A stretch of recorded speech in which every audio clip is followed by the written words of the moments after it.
نحمده ونصلي علی رسولہ الکریم اما بعد فاعوذ باللہ من الشیطان الرجیم بسم اللہ الرحمن الرحیم السلام علیکم ورحمۃ اللہ وبرکاتہ۔ امید ہے آپ تمام احباب ہی خیریت سے ہوں گی اور اچھے اور بہترین حالوں میں ہوں گی۔ اللہ کریم ہم سب کو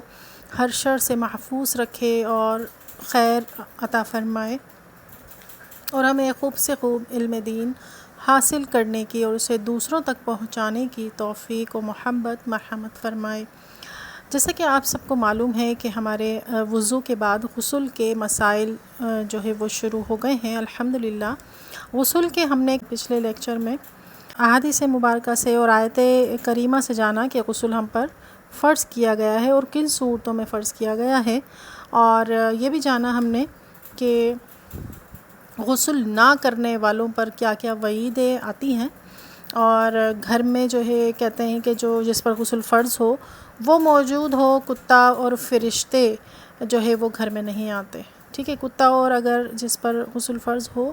وہ موجود ہو تو پھر فرشتے بھی گھر میں نہیں آتے۔ اسی طرح اور بھی احادیث مبارکہ ہم نے جانی تھیں۔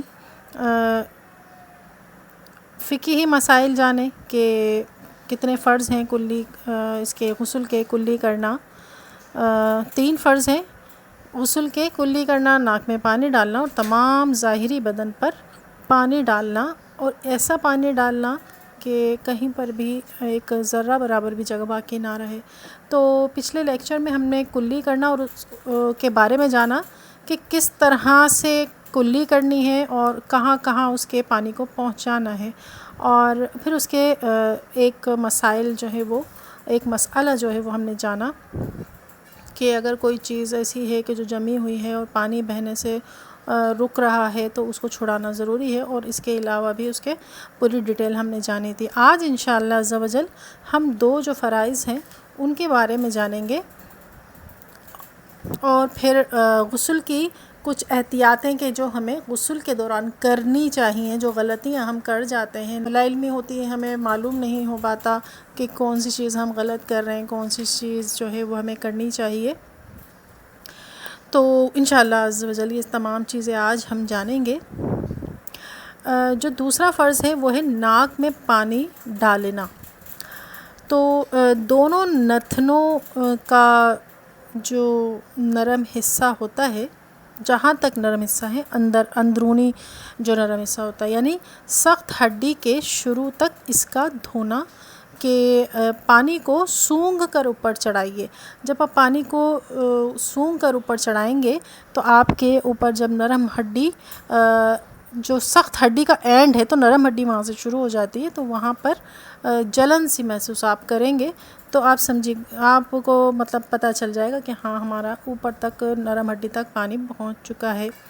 بال برابر جگہ بھی رہنے سے نہ رہ جائے ورنہ غسل نہ ہوگا، کیونکہ یہ فرض ہے، اور آپ جانتی ہیں کہ اگر فرض میں کوئی بھی چیز جو چیزیں فرض ہوتی ہیں، جیسے وضو میں فرض ہیں، نماز کے فرائض ہیں، اور اب یہ غسل کے فرائض ہیں، اگر غسل میں ذرا بھی کوتاہی ہو گئی یا کوئی بھی چیز بغیر دھلے رہ گئی تو پھر وہ ادا نہیں ہوگا آپ کا فرض۔ جب فرض ادا نہیں ہوگا تو پھر آپ کی نماز بھی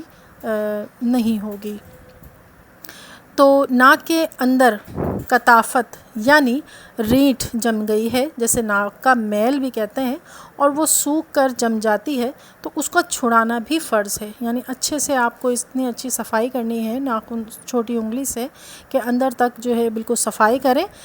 صفائی کرنے کے بعد جو ہے وہ آپ کو ناک میں پانی چڑھانا ہے، اوپر تک دھونا ہے۔ نیز ناک کے بالوں کا بھی دھونا فرض ہے۔ جو ناک میں بال ہوتے ہیں، جو ہماری جس میں جب ہم سانس لیتے ہیں تو سانس کے ذریعے جتنی بھی دھول مٹی جاتی ہے وہ اندر جم جاتی ہے، وہ بال ان کو وہیں روک لیتے ہیں، اور صاف ہوا جو ہے وہ ہمارے سانسوں میں جاتی ہے، اور جو بچتی ہے وہ حلق میں رک جاتی ہے، جو مٹی وغیرہ جو ہوتی ہے وہ حلق میں پھر رک جاتی ہے۔ اچھا، بلاک کا سوراخ اگر بند نہ ہو تو اس میں پانی پہنچانا ضروری ہے۔ اگر تنگ ہے تو حرکت دینا ضروری ہے ورنہ نہیں۔ غالباً یہ بات کی گئی ہے کہ ناک میں جو سوراخ ہوتا ہے اس میں آپ اگر لونگ وغیرہ پہنی ہوئی ہیں، بالی پہنی ہوئی ہے، جو اس کا سوراخ ہوتا ہے اس کو بالی کو ناک میں پانی چڑھاتے ہوئے ہلا لیجئے، اس تک پانی پہنچانا بھی ضروری ہے۔ غسل کا تیسرا فرض اور آخری فرض جو ہے وہ ہے تمام ظاہری بدن پر پانی بہانا، یعنی سر کے بالوں سے پاؤں کے تلووں تک جسم کے ہر پرزے، ہر رونگٹے جیسے کہتے ہیں نا، ہاتھوں میں کھڑے ہو جاتے ہیں، یعنی کہ آپ یہ دیکھیے کہ رونگٹے کتنے باریک باریک ہوتے ہیں، ان کے جو بال یا رواں کہہ لیجئے، تو وہ ان تک پانی بہہ جانا جو ہے فرض ہے، کیونکہ تمام ظاہری بدن پر ہمیں غسل میں پانی بہانا ہے، ورنہ فرض ادا نہیں ہوگا۔ جب تک ایک ایک پرزے پر پانی بہتا ہوا نہ گزر گیا ہو، غسل ہرگز ادا نہ ہوگا۔ اس لیے ہمیں چاہیے کہ اپنے غسل میں ذرا بھی کوتاہی نہ کریں، ایک ایک پرزے اور ایک ایک روئیں کا جب بات آ گئی تو پھر باقی تمام چیزیں تو پھر اولیٰ ہوں گی۔ اس کے بعد غسل کی چند احتیاطیں جان لیتے ہیں کہ اللہ نہ کرے کبھی ہمارے غسل میں کوئی کوتاہی یا ہم سے کوئی غلطی ہوتی ہو تو ہم اسے انشاءاللہ عز و جل درست کر لیں گے۔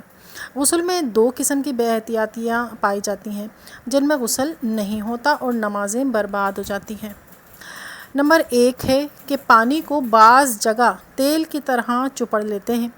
یا بھیگا ہاتھ پہنچ جانے پر قناعت کرتے ہیں، یعنی بس بھیگا کر ہاتھ کو اس کو پہنچا لیتے ہیں، اس کو گیلا کر لیتے ہیں، حالانکہ یہ مسا ہوا غسل نہ ہوا۔ غسل میں پانی ہر جگہ بہہ جانا ضروری ہے، جبکہ مسا کے جو معنی ہیں وہ ہیں تری پہنچانا، اور غسل کے جو معنی ہوتے ہیں وہ ہوتے ہیں